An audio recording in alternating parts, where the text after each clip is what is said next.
Every astronomer who ever walked before you has looked up at the same expanse of sky visible on any clear night. For generation upon generation, they were confident they had mapped its most formidable inhabitants. Stars, dying stars, the blazing nuclei of galaxies. They were mistaken, and what they missed was not invisible because it was too dim. It was hidden because it lay beyond the reach of all their instruments, and because nothing in the human imagination had ever conceived of violence at that scale. Picture an object that pours 10 to the 40th joules of energy into space every single second. Our sun, the furnace that nourished every living thing you have ever touched, radiates approximately 10 to the 34th joules across an entire year. Measured second against second, this object is roughly 31 trillion times more energetic than our star. It overwhelms individual suns without effort. It overwhelms entire galaxies. The most luminous examples outshine 1,000 galaxies simultaneously. And here is what almost nobody says aloud. The same species of engine is operating right now at the center of your own galaxy. Get comfortable. If you are new here, hit subscribe, because by the time we are done, the silence at the heart of our galaxy will feel considerably less like peace. Let us begin. There are monsters out there, and for very nearly the entire arc of astronomical history, no one could detect them. They were not lurking behind familiar constellations or nestled within the placid nearby galaxies. They existed further out, stranger in nature, and so far removed from everything astronomers had been trained to expect that when the earliest faint traces of them surfaced in the data, the automatic assumption was instrument error. These objects are entirely beyond what human eyes can register. You could stand beneath the darkest sky you have ever witnessed on the most transparent night of your life, and you would never glimpse the slightest trace of them, and yet they represent, by an almost incalculable margin, the most powerful sustained engines the known universe has ever produced. Consider what a single one of these objects is capable of. One of them can radiate more than 10 to the 40th joules of energy per second. That number is nearly impossible to hold in the mind, so let us root it in something we know. Our sun is not an insignificant object. It converts roughly 600 million tons of hydrogen into helium each second, and it has sustained that process across nearly 5 billion years. Over the span of a full year, the sun releases approximately 10 to the 34th joules of energy into surrounding space. One of these objects releases that quantity, the sun's entire yearly output, in a single second. Sit with that for a moment. Everything the sun accomplishes in a year, all the light, the heat, the radiation streaming outward in every direction, one of these objects matches in the time it takes to exhale a single breath.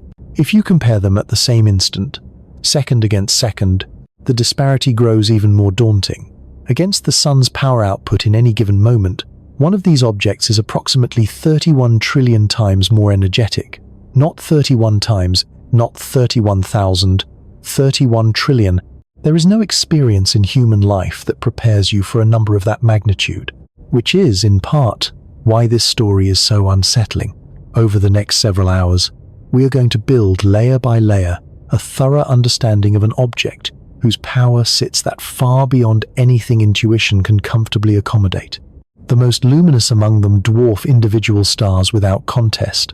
They dwarf entire galaxies, those great spiral metropolises containing hundreds of billions of suns, and the most extreme among them outshine 1,000 full galaxies combined, a solitary point of light brighter than the cumulative glow of 1,000 separate stellar archipelagos. There are rare cosmic events that can momentarily compete. The most ferocious supernovae, the explosive deaths of the heaviest stars, can briefly flare past these beacons, but supernovae are transient. They blaze and collapse within weeks. These objects are fundamentally different. When one of them awakens, it does not shine for weeks, not for centuries, but for millions of years. In just a fraction of that tenure, a single one can release more total energy than the most destructive explosion the cosmos has ever managed. And they are hungry. They consume whatever drifts within their reach, capable of dismantling entire stars in a single episode of feeding. As they feed, They project bursts of radiation and columns of accelerated particles that drive outward for millions of light years, cutting through whole galaxies and spreading their influence across entire clusters. They are the quasars, and they are the most powerful engines in existence. Let us step back and genuinely sit with one comparison, because the human mind is notoriously unreliable with numbers this large. The risk is that 31 trillion becomes nothing more than a label, a syllable that conveys approximately the same thing as a million or a billion. It does not. Imagine you resolve to count from 1 to 31 trillion, one number every second, without pause, without rest. It would demand nearly 1,000,000 years of continuous counting. That is the magnitude of the gap between the sun, the body that anchors all life on this planet, the engine that grew every plant and warmed every ocean across every era of our history, and a single quasar. The sun, which feels boundless to us, which we cannot even glance at without injuring our eyes, is in the presence of a quasar, a faint and nearly negligible thing. There is one other way to hold this number, and it may be the most truthful.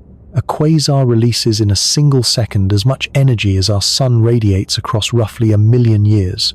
1,000,000 years ago, there were no cities, no written language, no cultivated fields. Our species had only just begun to look anatomically as it does today. Everything the sun has poured into space over that entire expanse, all the light that fell on all those ancient landscapes, all the warmth of those hundreds of thousands of years, a quasar matches in one tick of a clock, the entire solar history of our species, in a heartbeat. And these are not isolated freaks, not singular anomalies the universe assembled once and never repeated. We presently know of approximately 1 million active quasars, and astronomers estimate that at least 10 million more exist within the observable universe, still awaiting discovery. 10 million engines, each one capable of outshining 1,000 galaxies. The universe did not construct the most powerful object in existence by accident. It assembled millions of them. It built them as a matter of course, as simply the thing that young galaxies do. One more thing deserves to be said before we begin the investigation in earnest. It is a question a thoughtful listener should always pose. Most powerful in what sense? There are other candidates, and they merit an honest hearing. A supernova, the explosive death of a massive star, can for a brief span blaze past a quasar. The most extreme supernovae outshine these beacons entirely for a time. But a supernova is a death, a singular, unrepeatable event, and within weeks it has subsided and gone. A gamma-ray burst can release in mere seconds an almost unthinkable concentration of energy. But again, it is a flash, here and then not. A quasar is not a flash. A quasar is sustained. It maintains that ferocious output not for weeks, but for millions upon millions of years. When we call a quasar the most powerful thing in the universe, we mean it in the sense that matters most for an engine, not the brightest single spark, but the brightest fire that refuses to be extinguished. In a small fraction of its lifetime, a quasar releases more total energy than the most violent detonation the cosmos has ever produced. That is the object we have come to understand. And the first astonishment is that no one set out to find it. Here is the detail that should make you lean forward. We tend to discuss quasars the way we discuss anything frightening and remote, as if distance were a form of protection, and they are distant. The nearest known quasar sits more than 700 million light-years from Earth. The most remote lies roughly 13 billion light-years away, a journey requiring nearly the entire age of the universe to complete, even if space itself were not expanding beneath you as you traveled. But distance is not the complete picture, because the engine that powers a quasar is not some exotic relic that exists only in the deep cosmic past. The same variety of engine occupies the center of the galaxy you inhabit right now. It is dormant at the moment. It is not awake, but it is there, and it has been awake before, and it will be awake once more. By the end of this, the night sky will feel measurably less comfortable than it does right now. That is not meant as alarm. It is simply the truth. So, let us begin where the astronomers began, with a handful of faint, inexplicable smudges of radio static that no one could account for. To fully appreciate the strangeness of quasars, you first have to understand how unremarkable the universe seemed to astronomers in the years immediately preceding their discovery. By the 1950s, science had made its peace with the idea that our Milky Way was simply one galaxy among many. That had itself been a hard-won and radical thought. But once it had settled into the collective understanding, the universe it described felt almost orderly. The prevailing view held that the cosmos was comparatively modest, perhaps a few billion light-years across at most, and the contents of that cosmos seemed, frankly, unexciting. There were galaxies. There were clusters of galaxies. Between them stretched vast regions of emptiness. For a time, astronomers allowed themselves to believe they were achieving a genuine grip on things, that the broad architecture of the universe was understood, and only the finer details remained. That comfortable picture did not survive its encounter with new technology. The middle of the 20th century brought a quiet revolution in observational capacity. Optical telescopes, the instruments that collect ordinary visible light, were growing to extraordinary sizes. But just as crucially, astronomers were learning to exploit the rest of the electromagnetic spectrum, the wavelengths of light that fall outside the narrow band our biology can detect. The more of that spectrum they opened, the more apparent it became that the universe was far more peculiar than the tidy picture could accommodate. One of the first of these new windows was radio.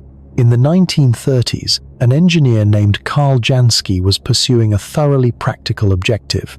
Radio antennas were receiving interference, static that degraded communications, and he had been tasked with identifying its origin. In the course of solving that practical problem, Jansky found something no one had been searching for. Some fraction of that static was not arriving from thunderstorms or from human equipment. It was originating in deep space. He had detected the first radio signals from beyond our world. Radio astronomy was born from a noise complaint. As astronomers built more capable radio instruments and began to survey the sky, they found plenty of sources that made intuitive sense. Jupiter, crackling with radio emission. The Crab Nebula, the luminous ruins of an exploded star. Nearby galaxies. But interspersed among these recognizable objects were others that refused to make sense. They were compact, they were dim, they were point-like in the sense that they showed no structure, only a dot. They broadcast radio waves across a wide span of wavelengths. And critically, when astronomers swung their optical telescopes toward those same locations, they encountered nothing, no visible object. Only a pinpoint of radio emission rising out of an apparently vacant patch of sky. The only real information these objects offered was positional, and their positions told a contradictory story. They appeared both within the luminous band of the Milky Way and well outside it. Our galaxy is shaped like a flat disk. Objects found both within that disk and high above and below it suggest only two possibilities. Either the objects are extremely close to us, near enough that they surround us in every direction the way the visible stars of the night sky do, or they lie extremely far away, beyond the flattened plane of our galaxy, out in the broader universe. Both options led somewhere uncomfortable. If these radio sources were nearby, they should have been straightforwardly visible in ordinary light. Close objects are not invisible, but there was nothing there, and if they lay at enormous distances, a far graver problem surfaced. To be detectable in radio waves across such a gulf, these objects would need to be generating a truly staggering amount of energy. If they were as remote as their positions implied, they were without competition the brightest objects in the entire universe. It helps to appreciate how recently and how tenuously our picture of the universe had been assembled at that moment. The idea that other galaxies existed at all, that the soft nebulous patches astronomers had catalogued, were in fact separate island universes far beyond our own, had been conclusively established only a few decades prior. Within the living memory of the astronomers working in the 1950s, the entire cosmos had been thought to consist solely of the Milky Way. To progress from that, from a cosmos of a single galaxy to a cosmos of countless galaxies, had been a staggering enlargement of the human picture of reality. Having just absorbed one enormous expansion, the field was understandably reluctant to absorb another. The tidy, finite universe of clusters and voids felt like a hard-won resting place. The new windows onto the sky were indifferent to resting places. To understand why opening the rest of the electromagnetic spectrum mattered so profoundly, consider how thin our natural vision actually is. The light your eyes can register is a slender sliver of an enormous continuum. Beyond the red end lies infrared, then microwaves, then radio waves, each at longer and longer wavelengths. Beyond the violet end lies ultraviolet, then X-rays, then gamma rays at progressively shorter wavelengths. For the entire history of astronomy before the 20th century, we had been studying the universe through a keyhole, perceiving only the single narrow band our biology happened to furnish. Opening the other bands was like a person born deaf, suddenly acquiring hearing. The universe had been speaking in all those other registers the entire time. We simply lacked the means to listen. Carl Jansky's discovery merits a moment of its own, because it is a perfect illustration of how the most consequential findings often arrive sideways, uninvited. Jansky was not an astronomer in pursuit of cosmic signals. He worked for a telephone company, and his assignment was entirely practical. Transatlantic radio communication was being disrupted by static, and his employer wanted to understand the origin of that static so they could address it. Jansky constructed a large rotating antenna and methodically catalogued the interference sources. Some came from nearby storms, some came from distant storms, but there was a third source, a soft and steady hiss, and it did something peculiar. It rose and fell on a cycle, and the cycle was not 24 hours long, it was slightly shorter. That small discrepancy was the telling detail. A cycle marginally shorter than a day is the signature of the stars, not of the sun. The hiss was rising and falling with the rotation of the sky itself. Jansky had found that the center of our galaxy was glowing in radio waves. He found it while troubleshooting a telephone line. As radio surveys accumulated over the following decades, the catalogues filled and the troublesome objects multiplied. It is worth being precise about why they were so frustrating. An astronomer would record a radio source, note its coordinates, and aim the finest optical telescope available at that exact location, fully expecting to find a galaxy or a nebula, or at least something identifiable. There would be nothing, or occasionally there would be a single faint dot indistinguishable from an ordinary, unremarkable star.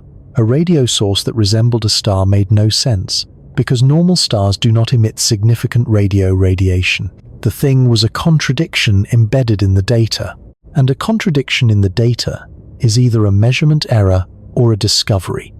The only way to determine which is to measure with greater precision. The stage was thus arranged for one of those moments the history of science revisits again and again. A heap of anomalous data, a community of careful, intelligent people genuinely divided over its meaning. One faction insisting the objects must be relatively nearby, because the alternative implied an absurd luminosity. The other faction following the positions and the numbers toward that absurd luminosity without flinching. Neither side could carry the argument through debate alone. The only thing that could settle it was a measurement exact enough to determine beyond reasonable doubt how far away one of these objects actually was. And as the 1960s opened, the techniques required to make that measurement were very nearly ready. You can understand why astronomers resisted the distant interpretation so firmly. It is one thing to announce a novel variety of star. It is quite another to declare you have found objects that outshine every other thing in existence when you cannot even detect them with a standard telescope and when you have no conception of what could conceivably power them. The argument was not polite background debate. It was a genuine confrontation about the scale of the universe and about whether the laws of physics, as then understood, could accommodate something so luminous. And the most striking element is this: the astronomers arguing against the distant interpretation were not being reckless. They were being careful. They simply could not conceive of any process violent enough to make sense of what the data was saying. They were right to proceed with caution. They were also, as it turned out, entirely wrong. What broke the deadlock was not a new theory. It was one precise, elegant measurement. It arrived in the early 1960s. The breakthrough hinged on a problem of location. Early radio telescopes were poor at identifying precisely where in the sky a given signal was coming from. They could provide an approximate position, but approximate was insufficient. To associate a faint radio pinpoint with a specific object, you needed its coordinates with genuine precision. And the methods for achieving they were only just reaching maturity in the 1960s. One particular radio source bore a catalog designation that revealed nothing, 3C273, the 270th hazard entry in the third Cambridge catalogue of radio sources. As it happened, 3C273 sat in a region of sky that the moon passes across during its monthly circuit. This was an extraordinary stroke of good fortune, because it made possible an ingenious technique. When the moon drifts across a radio source, the signal cuts off at the precise instant the lunar limb crosses it, and resumes at the instant the limb moves clear. Because the moon's position at every moment is known with exceptional accuracy, the exact timing of that interruption and that resumption yields an extremely sharp fix on where the radio source actually lies. Two astronomers, Cyril Hazard and John Bolton, employed precisely this method, observing as 3C273 winked out and back during a lunar occultation. From those timings, they pinned down its position with a precision no one had previously achieved. With that sharp location in hand, the work passed to a Dutch-American astronomer named Martin Schmidt. Schmidt turned an optical telescope at the exact coordinates Hazard and Bolton had identified, and in visible light he found a faint object. It did not appear dramatic. It resembled a slightly blurry star. But Schmidt did what astronomers do with every new object. He spread its light into a spectrum, separating it into its component wavelengths to read the chemical fingerprints encoded within. Every element and molecule in the universe leaves a signature in light. Hot gas radiates at specific, precise wavelengths, producing bright emission lines. Cooler gas, situated in front of a light source, absorbs at specific wavelengths, producing dark absorption gaps. Those lines and gaps form a characteristic pattern, a fingerprint. Astronomers had been reading these fingerprints for decades. Schmidt knew the common patterns with the fluency of a native reader. The fingerprint of hydrogen, the most abundant element in the cosmos, was one he could identify at a glance. The spectrum of 3C273 contained a pattern he recognized. The lines were present, the familiar fingerprints of ordinary elements, but they were in the wrong positions. Every single line had been displaced together toward the red end of the spectrum, not by a trivial amount. The lines had been shifted redward by nearly 16% of their expected wavelength. The fingerprint was the most ordinary one the universe produces, and it had been bodily translated out of place. There were only two mechanisms capable of producing such a displacement.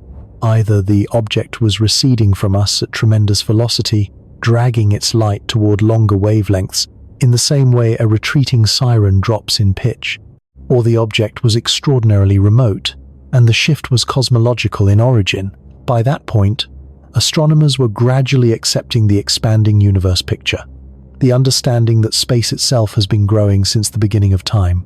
Under that picture, light from a distant object is stretched simply because the space it traverses is expanding while the light crosses it, elongating the waves toward the red. The more distant the object, the more space the light crosses, and the larger the shift. When Schmidt calculated what a 16% redshift implied for 3C273, the figure was nearly too vast to accept. The object was situated approximately 3.4 billion light-years away. It was the most distant object ever observed by any human instrument, and not by a narrow margin. It surpassed the previous record by an order of magnitude. In 1966, Time magazine placed Martin Schmidt on its cover and drew a comparison to the work of Galileo, noting that the 17th century Italian had unsettled scientists and theologians alike, and that the 20th century Dutchman had produced an equally disorienting effect on his own era. It is worth lingering on the lunar occultation method itself, because there is a quiet elegance in it. The fundamental difficulty was that radio telescopes offered poor positional resolution. A radio dish could locate a source within a fairly broad patch of sky, but a broad patch was too imprecise to aim an optical telescope at. You needed a point, not a region. The moon solved the problem through an accident of geometry. The moon's position and motion through the sky are known with exquisite accuracy, tracked and predicted to fine tolerances. When the moon's leading edge sweeps across a radio source, the signal does not fade gently, it terminates sharply in an instant. When the trailing edge clears the source, the signal restores with equal sharpness. The exact moments of those two events, combined with the precisely known position of the lunar limb at each instant, triangulate the radio source to a sharpness no radio telescope alone could attain. The astronomers had borrowed the moon as a precision instrument. Cyril Hazard and John Bolton timed the occultations of 3C 273 and delivered to the astronomical community something it had never before possessed, a precise address for one of the mysterious radio objects. It is a small but human detail worth preserving that this was patient, unglamorous work. There was no single dramatic revelation in the timing of a lunar occultation. There was careful observation, careful computation, and the steady compression of an uncertainty until a patch of sky became a point. Only then could the next stage begin. Picture the scene as the work arrives at Martin Schmidt's desk. It is late in 1962, turning into 1963. Schmidt has the precise position. He points an optical telescope at it, and he finds the faint object waiting, looking like nothing more than a slightly smeared point of light. He captures its spectrum, spreading its light into a band crossed by lines, and he carries that spectrum to his desk to read it, expecting, as anyone would, an ordinary outcome. Imagine standing in that room with him. The spectrum is before him, a strip of color carrying its arrangement of lines, and at first, it is incoherent. The lines are not where the lines of any familiar object should fall. For a time, it appears to be a jumble, lines that match no known fingerprint. This is exactly the kind of moment that can resolve in two directions. It can be set aside as an instrument artifact, a flawed exposure, a curiosity to be filed and forgotten. Or someone can stare at it long enough, turn it in their mind long enough, to perceive the pattern concealed inside the apparent disorder. Schmidt looks and looks, and then it arrives. The lines are not unfamiliar at all. They are the most recognizable pattern in all of astronomy. The fingerprint of ordinary hydrogen, the most abundant element in creation. They have simply been lifted as a group and displaced, shifted bodily toward the red by nearly 16%. The fingerprint was never exotic, only its location was wrong. And, in the instant Schmidt recognizes that, he understands what it means, because the arithmetic is straightforward once you see what you are looking at. A redshift of that scale, read as an expression of cosmic expansion, places the object billions of light years away. He is sitting at a desk holding a strip of light, and he has just understood that he is looking at the most distant thing any human being has ever seen. There is a particular quality to that species of discovery that deserves to be named, because it is the emotional center of this entire first portion of the story. Schmidt did not construct a machine that forced the universe to be larger. He did not invent a framework that demanded it. He simply read what was written honestly in the light, and followed the implication without retreating from it. The universe had been confessing its own size all along, in every spectrum anyone had ever taken of these objects. It simply required someone willing to believe what the lines were saying. When Time magazine reached all the way back to Galileo for a comparison and placed Schmidt on its cover, the gesture was not mere flattery. Galileo had aimed a new instrument at the sky and produced observations that compelled people to accept a universe they did not wish to inhabit. Schmidt had done precisely the same. He had read a strip of light and delivered to his contemporaries a cosmos, an order of magnitude more vast than the one they had felt comfortable within. And as we are about to discover, 3C 273 had arranged one final revelation, and it had been sitting patiently inside the dusty archives of observatories for decades. Pause for a moment and absorb what that single measurement accomplished. In one stroke, it forced the universe to be vastly larger and vastly stranger than the tidy picture had allowed. Schmidt had simply followed the arithmetic wherever it led, and the arithmetic led to an object so remote and so radiant that it rewrote the scale of everything. This is the first great emotional weight of the quasar story, and it is worth holding. A single human being examining a strip of light discovered that the cosmos was far bigger than anyone had been willing to believe, and lived to watch the worldview of an entire field reorganize itself around what he found. But 3C273 had one more shock waiting, and it had been hiding in plain view for decades. Once astronomers knew 3C273's precise location, they could do something they had previously been unable to manage. They could search the archives. Observatories preserve their old photographic plates, the glass negatives on which generations of astronomers had recorded the sky over more than a century. When researchers went back through those plates, they discovered that 3C273 had been photographed repeatedly across many years. Earlier observers had been capturing its image without ever understanding what they had. It had existed in their collections as an anonymous faint dot, unrecognized, for decades. But the archive carried a clue. Comparing the old plates from one year to the next, astronomers noticed that the brightness of 3C273 was not fixed. It varied. From one year's measurements to the next, the object had perceptibly brightened and dimmed. And that single observation, the simple fact that it changed, turned out to be one of the most powerful pieces of evidence in the entire story, because of what it implies about physical size. Here is the reasoning, and it deserves to be walked through slowly, because it is one of those arguments that sounds almost too simple to bear so much weight. Imagine an object that brightens and dims as a coherent whole. For the entire object to shift its brightness together, some signal, some physical change, must propagate across it in its entirety, and nothing, no signal, no influence of any kind, can travel faster than light. So, if an object changes its brightness over the course of a year, the object cannot be larger than the distance light covers in a year. If it were larger, the far side would not yet have received word of the change, and the brightness shift could not occur as a unified event. The timescale of the variation sets an absolute ceiling on the 3C273 varied within a year, which meant that 3C273, an object more luminous than anything previously known and more distant than anything previously known, was also smaller across than 1 light year. To place that in proportion, our entire solar system extended to its outermost cometary population is a trivial fraction of a light year. This object was brighter than whole galaxies, spanning 100,000 light years, containing hundreds of billions of stars. And yet all of that ferocious output was originating from a volume that could comfortably fit within the orbit of the planets. The combined radiance of 1,000 galaxies pouring from a region smaller than the space surrounding a single ordinary star. That is the moment the quasar problem became genuinely insurmountable by any conventional means. Astronomers now held not one absurd fact, but two, and the two together eliminated every gentle explanation. Brighter than a galaxy, smaller than the solar system. Whatever this was, it was not a star, it was not a galaxy, it was not any arrangement of familiar objects.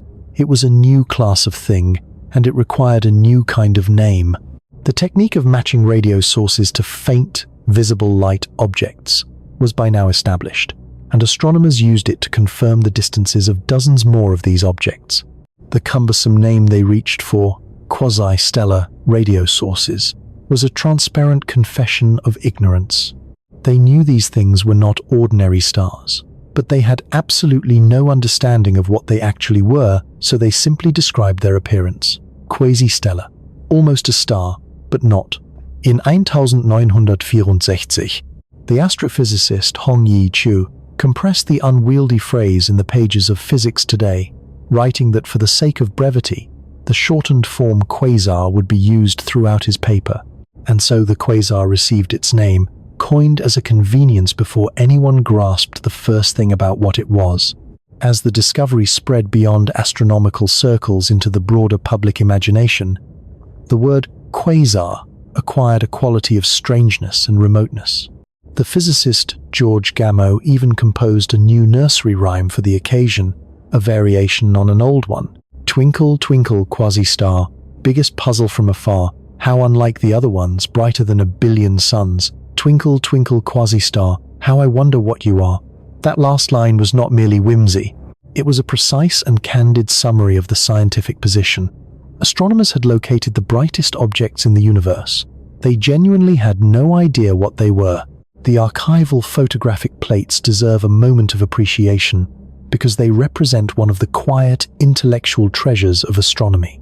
For more than a century, observatories had been registering the sky on glass coated with light-sensitive emulsion, and crucially, they had preserved the results. A plate archive is a library of the sky's past. Drawer after drawer of glass, each one a frozen record of a particular patch of the heavens on a particular night. The astronomer who exposed the plate could not know what future questions it would be asked to answer.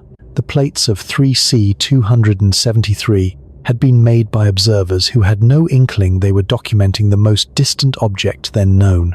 To them, it was an anonymous faint dot, not worthy of a second examination, and yet the dot was there, faithfully recorded night after night, year after year, waiting for someone with the right question to come back and notice it. When astronomers did return, knowing exactly where to look, they found those years of images, and they noticed the variation, and the argument that the variation enables is so important and so often treated superficially that it merits another careful pass. It rests on a single certainty about the structure of reality. Nothing, no object, no signal, no influence of any description, can propagate faster than light. This is not a technological limitation. It is a foundational rule of how the universe is assembled. Consider what it means for an object to alter its brightness. If a quasar brightens, then a physical change has occurred somewhere within it. And for the whole object to appear brighter to distant observers, that change must communicate itself to every part of the object. That communication cannot exceed the speed of light. Picture an object 10 light-years across. A change occurs on one side. The far side will have no knowledge of that change for 10 years, because that is how long any signal requires to cross the distance. The object simply cannot brighten coherently on a timescale shorter than the time light needs to traverse it. The light crossing time sets a lower boundary on the variation timescale. Reverse that, and you have a ruler. An object that varies over a single year cannot be larger than roughly 1 light-year across. 3C273 varied within a year. Therefore, 3C273 was less than a light-year in diameter. Hold the two facts together, because together they are the thing that dismantled astronomy's comfort. This object was more luminous than an entire galaxy, more luminous than 100 billion combined stars, and it occupied a volume barely exceeding the space around a single ordinary sun. There is no comfortable way to absorb that. It is not the sort of fact you can incorporate into an existing picture of the universe through a modest revision. It demands a wholly new kind of object governed by a process of a ferocity that nothing in the familiar catalogue of stars and galaxies could provide, and the astronomers of that era felt that fully. The clumsy designation they reached for, quasi-stellar radio source, was not really a name at all. It was a written admission.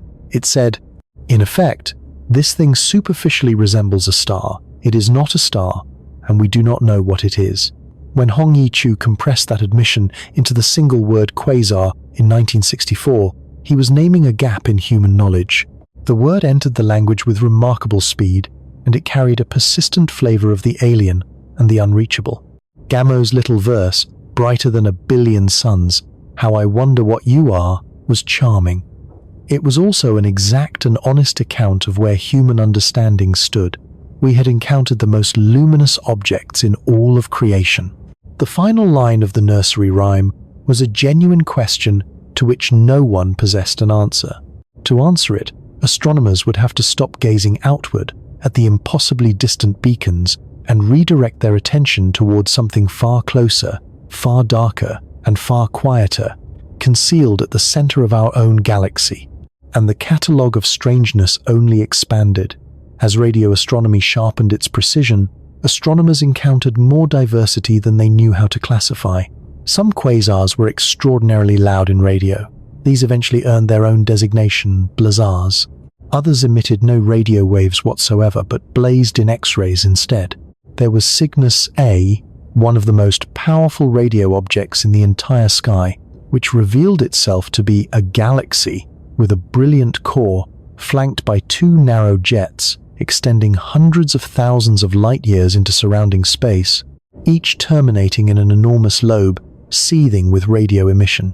Every one of these objects, loud or quiet, near or distant, shared one characteristic. Their nuclei were abnormally, impossibly radiant. In some cases, the nucleus alone outshone all the hundreds of billions of stars in the surrounding galaxy together. Astronomers gathered them all beneath a single umbrella, active galactic nuclei, and then faced the obvious question, what could possibly power them? To find out, they had to stop studying the distant universe and look much closer to home, 25,000 light-years from where you are seated. In the direction of the constellation Sagittarius, there is a monster. You cannot see it. You could not see it on the darkest night, not with the finest telescope ever constructed. And yet astronomers have known for decades that something unusual is concealed there, at the very center of our own Milky Way. Before we follow the trail inward to the galactic core, it is worth pausing on the peculiarity of the situation that astronomers confronted. They held in the distant quasars a problem of impossible luminosity, and they harbored a growing suspicion that to solve a problem about radiance, they would have to investigate something that emitted almost no light at all. There is a lovely irony running through this part of the story. The key to the brightest objects in the universe turned out to be the darkest. Consider what it actually requires to locate a black hole at the center of the galaxy. You cannot see it. It emits nothing. It is buried behind 25,000 light-years of gas and dust that scatter and absorb most of the wavelengths you might use to peer in. The center of our galaxy is, to ordinary optical instruments, simply curtained away, obscured behind a deep and impenetrable haze. If you could strip that haze aside and observe the galactic core directly, it would blaze among the most magnificent sights in the night sky, a dense and luminous region crowded with stars. But you cannot. The dust conceals it. This is precisely why the first evidence of the galactic core arrived in radio waves. Radio wavelengths are long enough to pass through interstellar dust, largely unimpeded, sailing through the haze that stops visible light in its tracks. Astronomers perceive the core in radio first, for the same reason you can overhear a conversation through a wall that you cannot see through. The wall is transparent to sound and opaque to light. Now consider the patience required to weigh an invisible object. The astronomers identified individual stars deep within the Sagittarius A region, and they did not photograph them once and move on. They tracked them year after year after year, recording their gradual movement across the sky, accumulating observation upon observation until the shapes of their orbits began to emerge from the data. This is genuinely a long commitment. A star near the galactic center may require years or even decades to trace a single complete orbit. You cannot determine the orbit until you have witnessed a substantial arc of it. So for years, astronomers returned to the same narrow region of sky, measured the same stars, and waited. Gradually, patiently, the orbits materialized, tight, looping paths curving around a single common focus. And at that focus there was nothing visible. The stars were plainly circling something. Their trajectories demanded a central mass precisely the way the planets demand the sun, but the center of those orbits held no star, no glowing body, nothing any telescope could detect. The mass was undeniably present, the light was not. When the astronomers applied the principles of orbital mechanics, the same arithmetic that has operated without fault since it was first formalized centuries ago, the central object resolved to more than 4 million times the mass of the Sun, 4 million solar masses, dark, compact, and silent. Let me take you down into that core, because numbers alone do not transmit what kind of place it is. Imagine you could travel inward from our quiet location in the galaxy's outer regions toward the center. For a long time, the journey would feel much like our immediate neighborhood, stars scattered thinly across immense expanses of vacancy. But as you approached the core, the character of the surroundings would change. The stars would press together, packed into a volume far smaller than the one they occupy out here.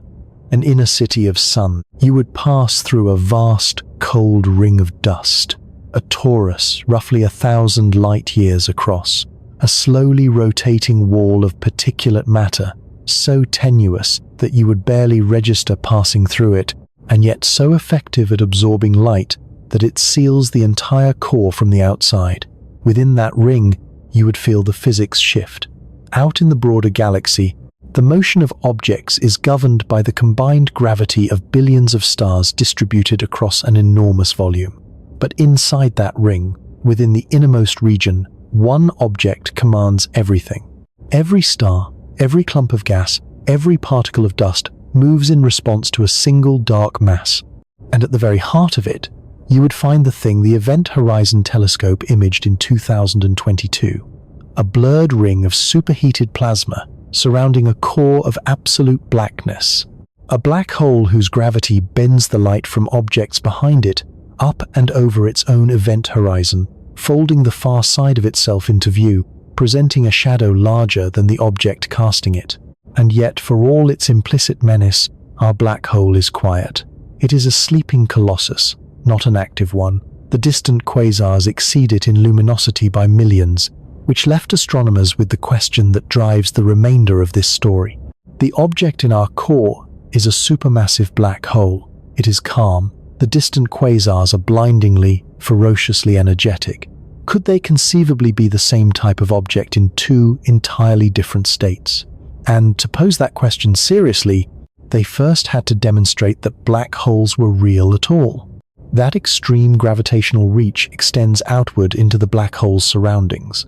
Any star drifting too close faces being torn apart, its material shredded and drawn into a fatal inward spiral. And yet, strangely and importantly, the supermassive black hole at the center of our galaxy is by cosmic standards tranquil. It bears no resemblance to the distant quasars whose luminosities run millions of times higher. From outside our galaxy, you would barely detect any sign that a supermassive black hole was present at all. So astronomers had confirmed a 4 million solar mass black hole resting dormant in our galactic core. The distant quasars were impossibly luminous. The obvious question nearly posed itself. Could a black hole be the engine driving a quasar? To even approach that possibility seriously, they first had to confirm that black holes actually existed. It is easy, from our current vantage point, to forget how radical the concept of a black hole once was. When astronomers first proposed in 1964, just 1 year after the first quasar had been identified, that black holes might power quasars, the majority of their colleagues dismissed the idea outright.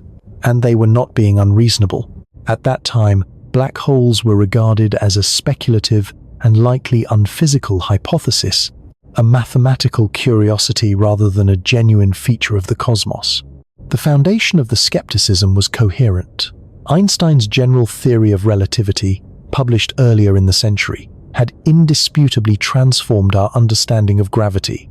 But the radicalism of a theory does not guarantee that every unusual solution lurking in its equations actually exists somewhere in the real universe.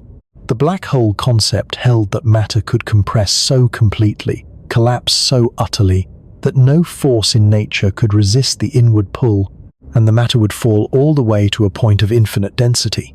To many physicists, that seemed simply impossible. Surely, the reasoning went, some process, some counter-pressure, some resistance would arrest a dying star before it crushed itself entirely out of existence.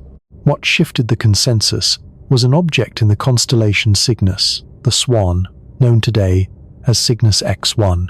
It had announced itself as a powerful source of X-ray radiation. Astronomers spent years attempting to understand how a star could generate such an intensity of X-rays. Then, in 1972, observations by astronomers Louise Webster, Paul Murdin, and Charles Thomas Bolton produced the answer. Cygnus X1 was not a single star. It was a pair, and one member of the pair was invisible. The X-rays were not coming from the invisible companion directly. They were coming from the swirling plasma surrounding it, gas being pulled away from the visible star and spiraling inward toward the dark companion. By analyzing the motion of that gas, the astronomers could calculate the mass of the unseen object and, more critically, estimate its density. Whatever it was more compact than any known stable stellar configuration and more compressed than any star could be. The numbers pointed uncomfortably to a black hole. The skepticism of the era is preserved with wonderful human honesty in a famous wager. The physicist Stephen Hawking, who would become one of the great theoretical authorities on black holes, actually bet against Cygnus X, one containing one. He described the bet in his book A Brief History of Time, explaining that when it was struck in 1975, he placed his confidence that Cygnus X1 was a black hole at roughly 80%, and that by the time he was writing in 1988, he would have put it at approximately 95%, though the wager had not yet formally been settled. Some years after publication, he finally conceded. Cygnus X1 was recognized as the first confirmed black hole, and one of the leading theorists of black holes had lost a bet by being insufficiently confident in their reality. Once that trust was established, the larger picture assembled itself with real momentum. The universe manufactures stellar mass black holes routinely as the endpoints of massive stars. Black holes can grow by consuming gas and by merging with one another. Growth accumulates them where matter accumulates, which is in the dense nuclei of galaxies, and galactic nuclei are exactly where the abnormally luminous active regions reside. Each link in the chain of reasoning pointed toward a single conclusion. The engine inside a quasar was a supermassive black hole. Observations soon confirmed the universal character of the claim. Examine virtually any large galaxy, and at its center, you will find a supermassive black hole. They are not exceptional, they are standard equipment. But standard equipment or not, a substantial conceptual problem remained. A black hole is a thing that pulls. It is pure inward gravity. It takes and does not give. So by what logic could the most thoroughly inward, most perfectly consuming object in existence be the source of the most spectacular outpouring of energy in all of creation? That is the question the next section finally answers. Here is the answer, and it is so simple that it is almost a disappointment, right until the moment you realize how strange it is.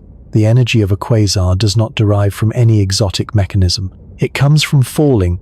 The most powerful engine in the universe operates on the same principle as a cup dropped toward the floor. To see how falling can release so much energy, we need an idea called binding energy. The clearest path into it is through a simple image. Imagine a pile of stones resting at the bottom of a deep valley. You decide you want to move that pile to the summit of the surrounding ridge. You must pick up each stone and carry it upward, spending energy against the pull of gravity with every step. If you wanted to calculate the total energy required, you would add up the gravitational resistance on every stone across the entire ascent. Now expand that picture. Instead of a pile of stones, imagine the entire Earth. Instead of carrying them to a ridge, imagine dismantling the entire planet atom by atom, lifting each one away until nothing remains, every fragment scattered to infinite distance against the pull of all the others. The total energy that operation would demand is what physicists call the binding energy of the Earth. It is the energy that holds the structure together, and it is, in reverse, the energy that would be liberated if all that matter fell back together again. Apply the same idea to a black hole. Imagine taking a single particle and dragging it from just outside the event horizon all the way outward to a distant orbit, fighting the black hole's gravity the entire distance. The energy that task requires is the binding energy of that particle in that black hole's well, and as with the Earth, that energy operates in both directions.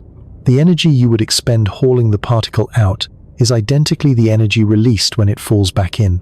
For a typical supermassive black hole, that binding energy is roughly comparable to the entire rest mass energy of the matter itself, the energy locked up inside its own mass by the equivalence of mass and energy. Matter falling in can, simply by falling, liberate something close to its entire energetic content. The process is not perfectly efficient. In practice, roughly 10% of the available binding energy is converted into radiation and other useful forms as matter spirals inward. 10% may sound modest, but it demands comparison to the only alternative the universe has produced at scale. The thermonuclear reactions powering stars, the fusion that drives the sun and every other star you have ever seen, convert approximately 1/10 of 1% of the rest mass energy of their fuel. into radiation. Falling onto a black hole is approximately 100 times more efficient at converting mass into energy than the nuclear fire that illuminates the cosmos. The most violent engine in existence is also, by a wide margin, the most efficient one. Let that settle for a moment. Gravity is the weakest of the four fundamental forces. It is so feeble that a small household magnet can lift a paperclip, overcoming the gravitational pull of the entire Earth. Gravity is the force you experience as nothing more dramatic than the ordinary persistent downward pull you have felt every moment of your life. And that force, the weakest one, the gentle one, is what operates the most powerful engine in the cosmos. Every time you watch something fall, a leaf, a raindrop, a coin, you are observing in miniature the precise physical process that allows a quasar to outshine 1,000 galaxies. The difference is entirely a matter of scale. The principle is identical. The most extraordinary object in existence runs on the most ordinary thing you know. But there is one further piece that must be set in place before we proceed. It is the piece that separates an engine from an explosion. We have established where the energy comes from. We have not yet established why it emerges slowly. If every fragment of matter destined for a black hole simply fell in simultaneously, the result would be one enormous flash followed by darkness. A single event, brief and complete. A quasar is not brief. It burns steadily for millions of years. Something is governing the rate of fall. Something is converting what could be an instantaneous detonation into a long, controlled, sustained release. The energy source is gravity, but the mechanism that regulates the output and turns falling into an engine rather than a bomb is more subtle. To understand it, we must follow the gas on its long descent. To see how a quasar governs itself, follow a parcel of gas as it falls inward. As gas spirals toward the supermassive black hole, it grows hot. Two processes drive the temperature upward. The first is compression. As the gas is channeled into a progressively smaller volume, it is squeezed, and squeezing a gas raises its temperature. For the same reason, a bicycle pump warms in your hand as you force the air inside it into a smaller space. The second is friction. The gas does not flow in a single uniform stream. Different layers at different orbital radii move at different speeds and chafe against one another. That internal friction converts the organized motion of the gas into heat.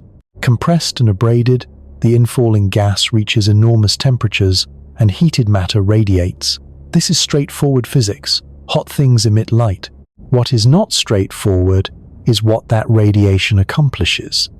We are accustomed to thinking of light as insubstantial, something that warms but does not push. In everyday experience, that is essentially accurate. Light from a lamp falls on your skin, and you feel only a gentle warmth, no force of any consequence. But light does carry momentum, and can therefore in principle push. The push is simply too feeble to detect in ordinary conditions. Near a quasar, conditions are not ordinary. The radiation streaming outward from the incandescent infalling gas is so overwhelmingly intense that its pressure becomes a genuine and commanding physical force. The light does not merely warm the surrounding gas, it shoves it outward. Picture sunlight so fierce that it could physically knock a person from their footing, not through heat but through sheer pressure. That is the appropriate mental image for the environment near a quasar's core.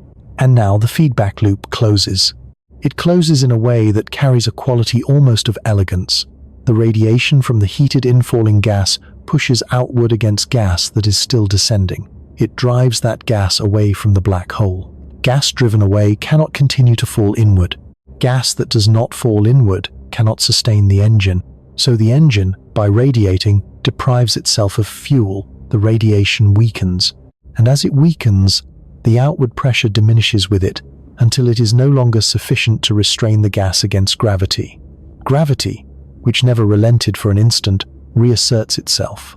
The gas cools, condenses, and begins again to descend. As it descends, it heats. As it heats, it radiates.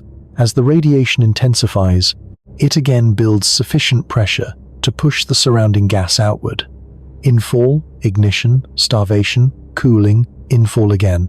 The cycle repeats. The comparison to a piston engine is exact, and deserves to be taken seriously rather than treated as metaphor. A piston engine does not allow its fuel to combust all at once. If it did, it would not be an engine.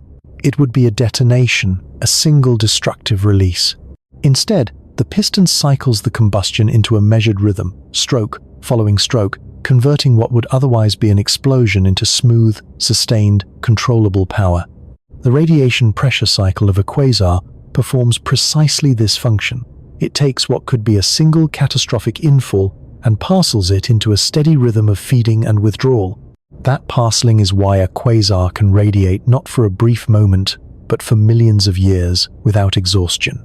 The engine's self-restraint is the source of its endurance.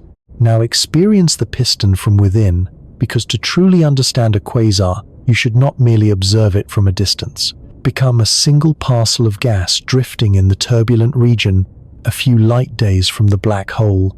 You are being drawn inward. You feel no rope, no hand, only the patient and irresistible attraction of the deepest gravitational well the universe permits. You begin to descend. As you descend, you accelerate. As you accelerate, you press harder against the gas around you. The pressure heats you. You were dark, and now you begin to glow, faintly at first, then fiercely. Your own light pours outward in every direction, and then you feel it, the most unexpected sensation of the fall. That light, your own light, and the blazing light of everything falling alongside you, pushes back. It is a real and tangible force, and it lifts you, slows you, stalls you, and then drives you gently outward away from the dark. You rise. You cool. Your glow subsides and then fades. And as it fades, the force that was supporting you fades with it. Gravity, which has been waiting the entire time, takes hold again. You begin once more to fall. You are not plunging cleanly through the event horizon. You are riding the piston, stroke upon stroke upon stroke. One small parcel of matter in the slow, patient, self-regulating rhythm that keeps the brightest object in the universe alight.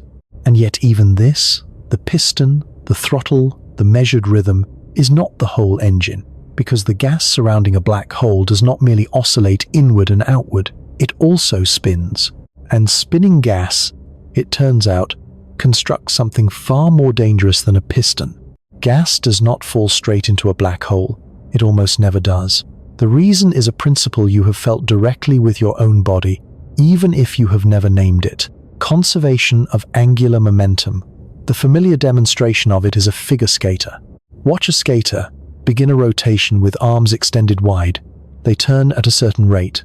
Then they draw their arms inward, and without pushing against anything at all, without any additional effort, they accelerate dramatically. The rotation they already possessed became concentrated. Spread outward, it was slow. Pulled inward, it was rapid. Rotation, once present in a system, resists being surrendered. Compress the system inward, and the spin must intensify to compensate. Gas falling toward a black hole obeys this rule precisely. Any gas approaching from the wider galaxy carries some small initial rotation, some lateral drift, because nothing in a galaxy ever travels on a perfectly straight line toward the center. As that gas descends and is drawn progressively closer, its modest initial rotation concentrates as the skater's does, and the gas spins faster and faster. This is why gas cannot simply drop directly into a black hole the way a stone drops into a well. Its own amplifying rotation carries it sideways even as gravity pulls it downward. The inward motion and the lateral spin combine, and the gas is driven into orbit, circling the black hole as a planet. The consequence is that the diffuse, disordered cloud of infalling gas and dust does not remain a cloud. It organizes itself. It settles and flattens and tightens into a thin, dense, rapidly rotating disk encircling the black hole, the way the grooves of a record encircle its central hole. This is the accretion disk, and it is the component of the engine that actually shines. Within that disk, relentless compression and the friction between adjacent gas streams traveling at different velocities heat the material to extraordinary temperatures. The gravitational potential energy of all that infalling matter is being continuously converted into heat and light. At its core, the disk is nothing more complicated than an enormous quantity of matter forcing itself into an impossibly small space and turning incandescent in the struggle. The disk glows most intensely in ultraviolet light, but radiates across a broad extent of the electromagnetic spectrum. It also projects streams of cosmic rays, electrons and protons accelerated to within a fraction of the speed of light. These particles behave as microscopic high-velocity projectiles. Occasionally, one of them strikes a low-energy photon drifting nearby, a particle of infrared or visible light. In that collision, the fast-moving particle transfers a portion of its energy to the photon, and the photon is abruptly propelled up the spectrum, transformed into a high-energy X-ray. This is the origin of the X-ray glow that some active galaxies display. Those X-rays are literally the signature of matter moving so fast that its collisions remake light itself. But the disk's most consequential property is magnetic, and to perceive it, you must understand what extreme heat does to matter. At the temperatures prevailing inside an accretion disk, atoms cannot remain intact. The heat strips electrons from their nuclei. What remains is a plasma, a gas of electrically charged particles, the same fundamental state of matter present in a lightning bolt or at the surface of the sun. And here is the fact on which everything now depends. Moving electric charges generate magnetic fields. This is not exotic physics. It is the foundational principle behind every electric motor and generator ever built. A disk of swirling charged plasma is automatically, inescapably, a machine for producing magnetism. Initially, the field is weak, its lines of force riding along with the gas in lazy loops around the black hole. But the disk does not rotate as a rigid plate. The inner regions, deep in the black hole's gravitational grip, orbit far faster than the outer regions. This differential rotation drags the magnetic field lines at varying rates across different radii, winding them, coiling them, twisting them ever more tightly against themselves. A coiled, stressed magnetic field stores energy precisely as a wound spring stores it. The turbulence of the disk compounds the effect. The flow is not smooth. It is chaotic, filled with eddies and dense clumps and churning currents. Every clump that drifts pulls on a field line, stretching and deforming it further, while the differential rotation continues wrapping the loops around themselves. This entire churning, self-amplifying process shares a name with the device that generates electricity in a power station. It is a dynamo. The dynamo takes the chaotic, turbulent motion of the disk and converts it, steadily and without interruption, into an ever stronger magnetic field. Ordinarily, a magnetic field exerts little influence over the gross motion of matter, but as the dynamo drives the field strength higher and higher, a threshold is eventually crossed. The magnetic forces become powerful enough to seize command, to dictate the direction of gas flow rather than merely traveling along with it. The engine has now developed a set of magnetic musculature, wound tight and loaded with stored energy, and those muscles are about to reach down toward the spinning black hole at the center and convert its rotation into the most far-reaching instrument in the universe. We have built most of the engine. We have the black hole, the source of gravity, the accretion disk, the glowing structure of infalling matter, the radiation pressure piston, the throttle that governs the fall, the dynamo, the magnetic field that the disk's own turbulence has wound into something formidable. But we have not yet accounted for the most spectacular feature of all, the feature that the very first astronomers actually detected without understanding what it was: the long, thin jets of Cygnus A, extending hundreds of thousands of light-years into the surrounding dark. Where do the jets originate? The honest scientific answer is that the jets remain incompletely understood. A careful account should say that plainly, rather than smoothing it over with false confidence. But there is a leading explanation, and it is one of the most elegant ideas in contemporary astrophysics. It is called the Blandford-Znajek process, after the two physicists who developed it, and it depends on a property of the black hole that we have until now left unaddressed. The black hole is not simply sitting there. It is rotating. A spinning black hole does something that has no counterpart in everyday experience. It drags the very fabric of space-time around with it.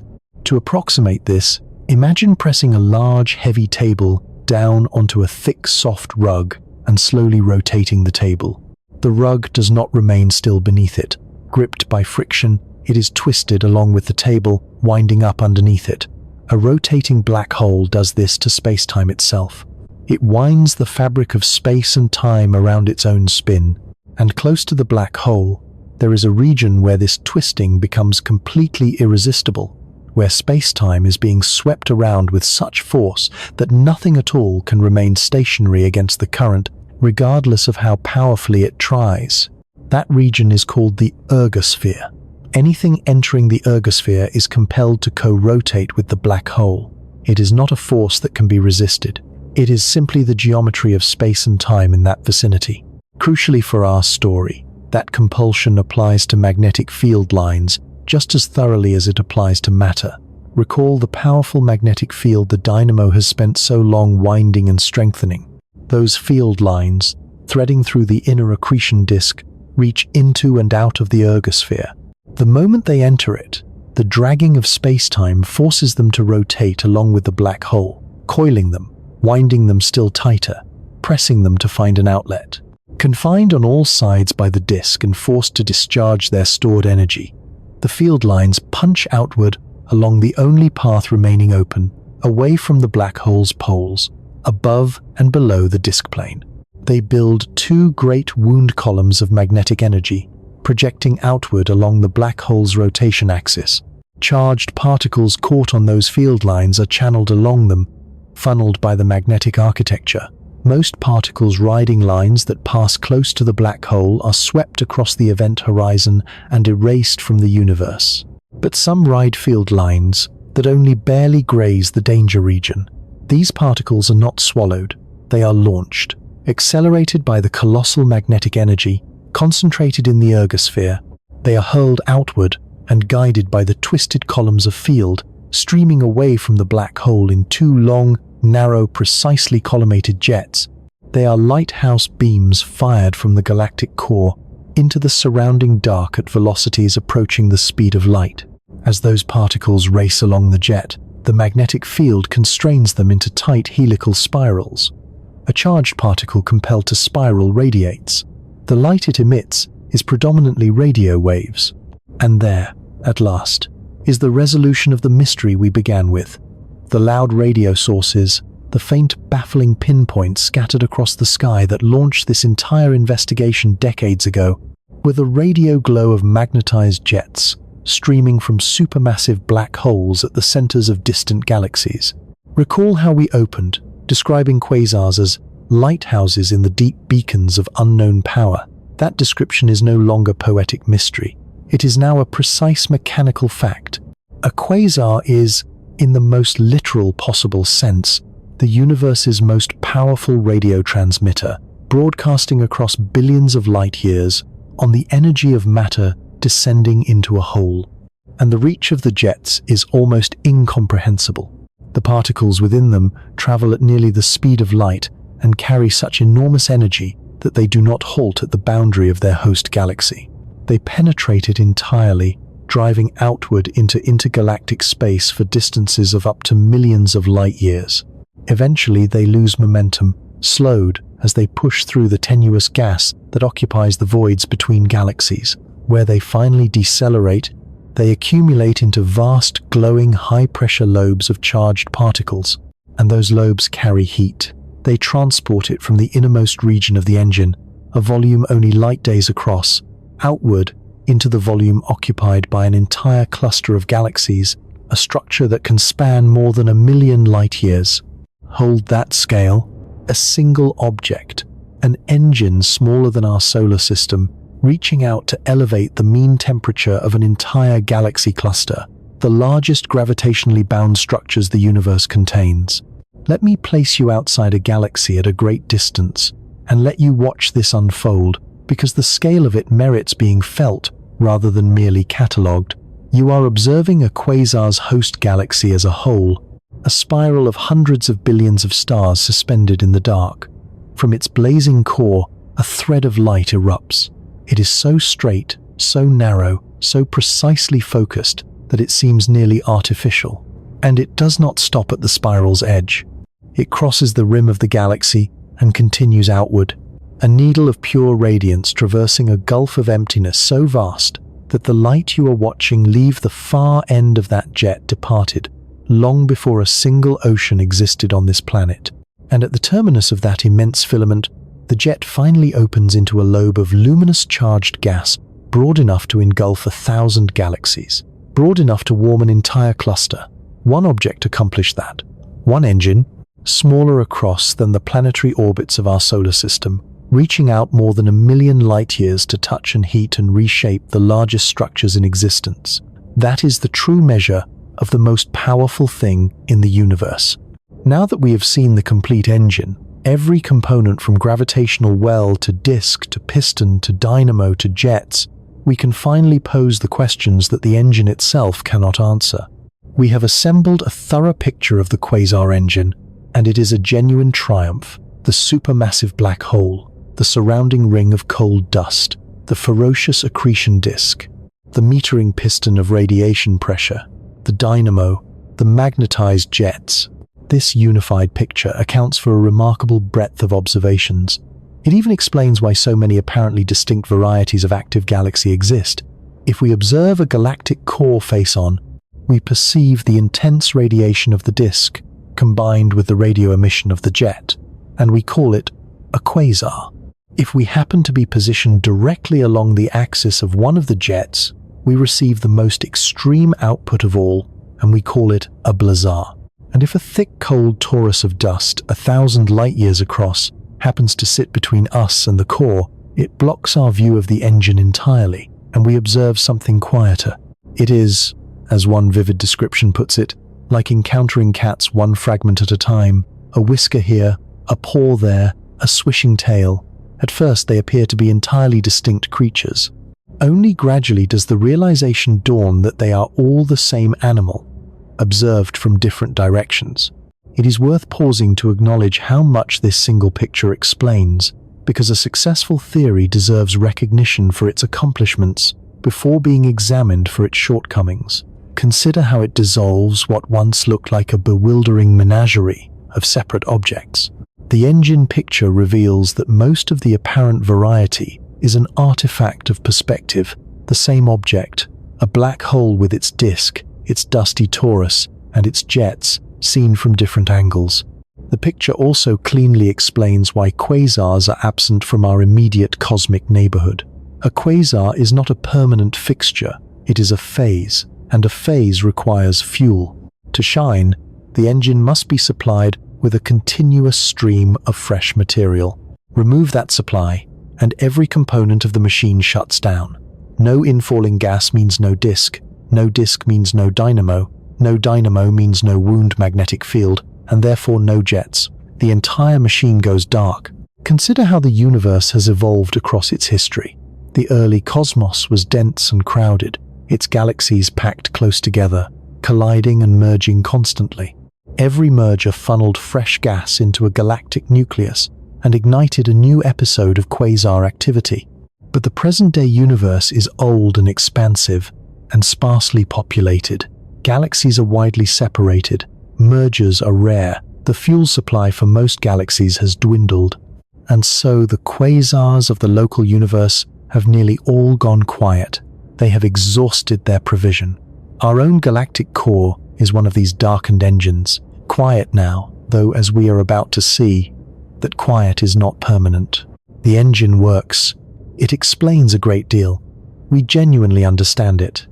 And yet 3 things about quasars obstinately resist the picture.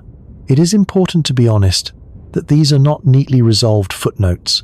They are open wounds in our understanding, active and unhealed. Stated directly, the quasars we observe are too bright. The supermassive black holes driving them are too large, and they appear in cosmic history too early. Too bright, too large, too early. 3 compact phrases, each naming a genuine fracture in an otherwise triumphant framework. Take too large and too early together, because they are tangled into a single problem. We know with confidence only one reliable mechanism for producing a black hole, which is the death of a massive star. The first black holes in the universe, therefore, could not have formed until the first generation of stars had been born, completed their lives, and perished.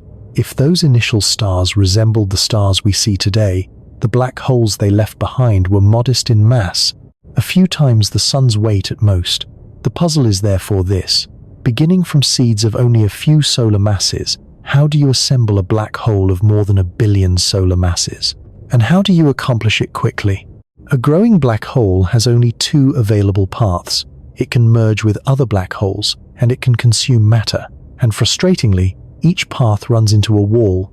The wall that merging encounters has acquired almost a name of its own among astronomers: the final parsec problem. When 2 black holes first enter each other's vicinity, their interactions with surrounding stars and gas allow them to spiral gradually inward toward one another. But eventually, that surrounding material is exhausted, and the only remaining mechanism drawing the 2 black holes closer is the gravitational radiation they emit as they orbit, ripples in the geometry of space-time that carry energy away and let the orbit slowly shrink. The difficulty is that gravitational waves are extraordinarily weak. Once the 2 black holes have closed to within a few light-years of each other, bridging that final parsec through gravitational wave emission alone would demand longer than the current age of the universe. The black holes should, by that arithmetic, be stranded, and yet we know with certainty that black holes do merge. We have captured the gravitational wave signatures of such events directly with our instruments. We find single black holes in the cores of galaxies that have demonstrably experienced many separate mergers across their histories. The universe has evidently found a way to resolve the final parsec problem. We simply do not know what that way is. And accretion, the second path to growth, has its own impediment, one we have already encountered.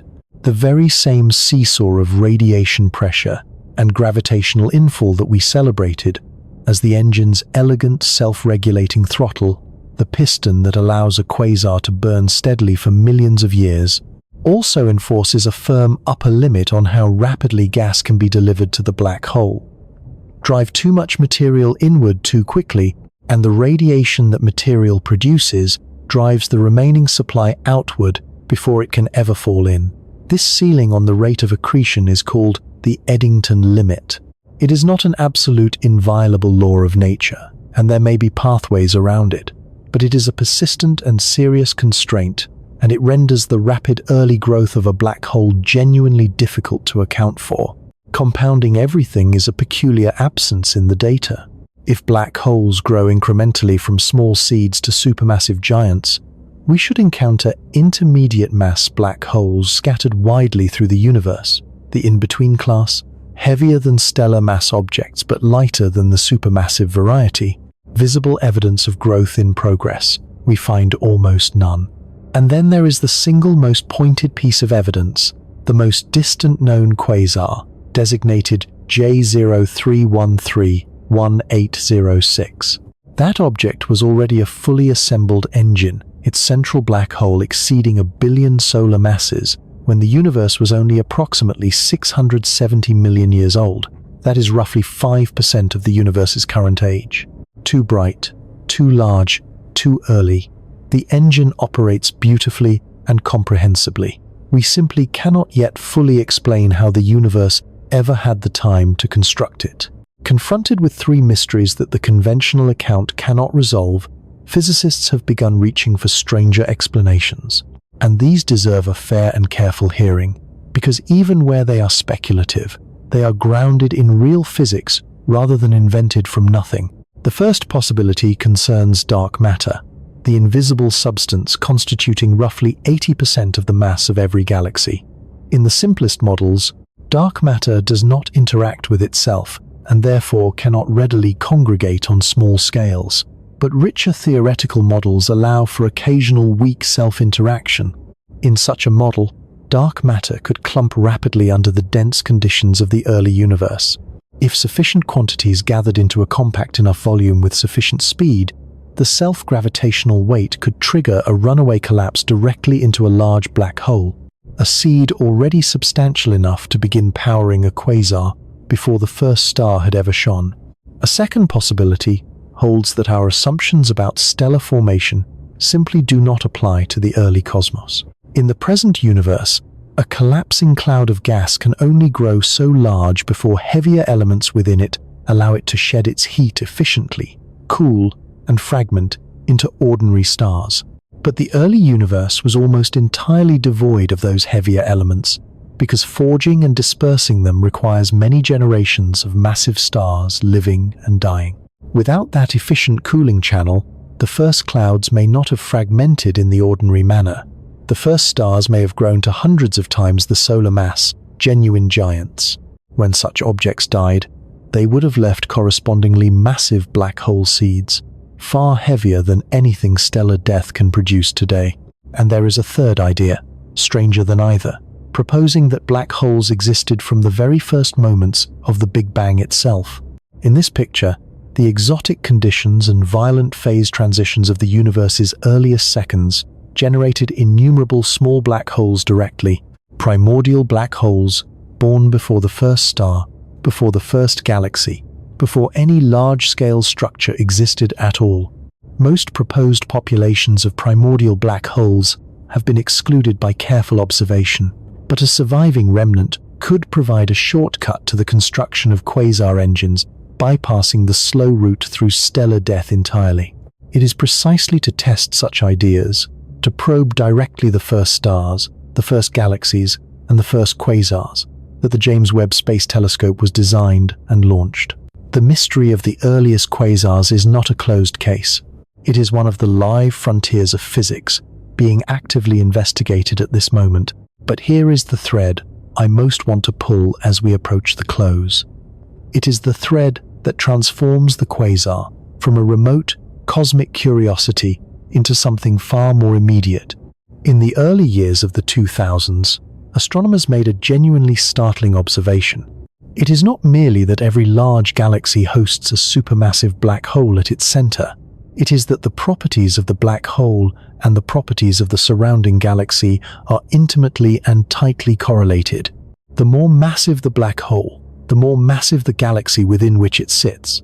These two quantities track each other across an enormous dynamic range. Black holes and the galaxies containing them do not grow independently as separate and unrelated entities. They grow together, their histories intertwined. The quasar phase turns out to be a central mechanism through which they grow together.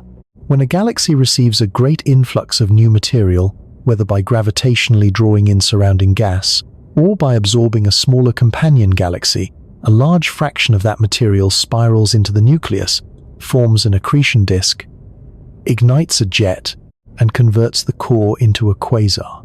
The radiation pouring from that quasar then saturates the entire host galaxy, heating its reservoirs of gas.